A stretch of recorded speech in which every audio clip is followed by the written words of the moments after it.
Kaifa yarhalu ilallah wa huwa mukabbalun bisyahwatihi. Bagaimana hati kita akan bisa berjalan menuju kepada Allah sementara kolbunya dia diborgol dengan syahwat nafsunya.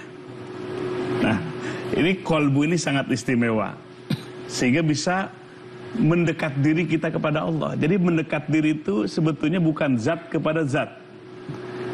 Ibu pernah umroh? Yang udah alhamdulillah. Haji? Alhamdulillah. Kemana kita berangkat ke sana? Walillahi ala nas hijul bait, menuju kepada Baitullah. Hakikatnya adalah ruhani kita, kolbu kita mendekat kepada pemilik Baitullah. Siapa? Allah. Bukan berarti kita ke Baitullah diri kita dekat dengan zat Allah. Maka mendekat diri kepada Allah itu hanya dengan hati. Hati yang merasakan hudurul qalbi ma Allah, hadir hati bersama Allah subhanahu wa ta'ala. Nah, jadi kolbu kita akan melangkah mendekat kepada Allah. Maka kata Syekh Ibnu Athaillah itu latar hal min kaunin ila kaunin. Perhatikan ibu-ibu, janganlah engkau pergi dari makhluk ke makhluk, makhluk ke makhluk. Yang dikejar tuh hanya makhluk, yang dikejar tuh hanya benda oleh hati kita. Pengen ngaji, biar dipuji sama teman. Nyari dekat kepada Allah atau dari makhluk ke makhluk? Dari makhluk ke makhluk. Kita ke masjid fisiknya, tapi hatinya pengen dipuji oleh tetangga kita.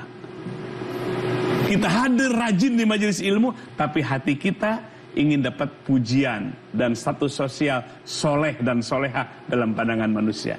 Itu termasuk berangkat dari makhluk ke makhluk. Apa yang akan terjadi? Kata beliau nanti seperti keledai yang dijadikan untuk alat untuk menumbuk. Di Mesir nih, saya kemudian lama di Mesir. Dulu tradisi orang Mesir itu kalau numbuk apa? Gandum. Itu pakai apa? Alatnya pakai keledai, diikat dia muter keledai itu. Mau berjam-jam kira-kira pergi kemana itu keledai itu?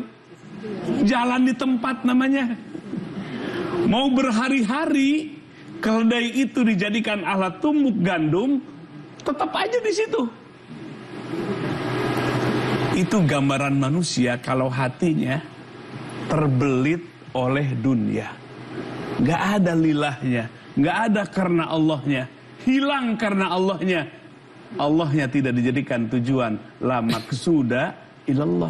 Semestinya dalam hidup ini tiada yang dimaksud, yang dituju kecuali siapa? Allah. Ibu datang ke sini yang dicari apa? Ridho Allah. Ibu melayani suami yang dicari ridho Allah. Bapak-bapak mencari rezeki yang dicari ridho Allah. Itulah yang dijadikan target, bahwa Allah lah dijadikan tujuan. Maka hatilah yang bisa mendekat menuju kepada siapa? Kepada Allah. Caranya bagaimana? Tundukkan syahwatmu. Jangan sampai syahwatmu itu membelenggu hati kita. Syahwat itu apa? Syahwat itu dari syaha, artinya keinginan biologis kita. Siapa yang menciptakan? Allah. Zuyina linnas hubbus syahawati minan nisa wal banin ila akhir ayat. Allah ya yang telah menghiasi kalian dengan syahwat, suka lawan jenis, cinta kepada anak, suka kepada harta, suka kepada perhiasan. Betul apa betul? Apakah dibunuh itu semua syahwat kita dengan Islam? Bukan. Diselaraskan, diatur. Maka kalau syahwat kita sudah bisa diatur dengan saum misalnya, maka kolbu kita akan pergi mendekat kepada siapa? Tapi kalau kita tidak mampu menundukkan syahwat kita, diatur dengan agama, diatur dengan bingkai syariat, maka kolbu kita tidak akan pernah pergi mendekat kepada siapa? Kepada Allah. Maka fungsi kolbu yang kedua adalah alat yang bisa mendekat kepada siapa? kepada Allah, dan cahaya Allah lah kendaraan dari kolbu kita.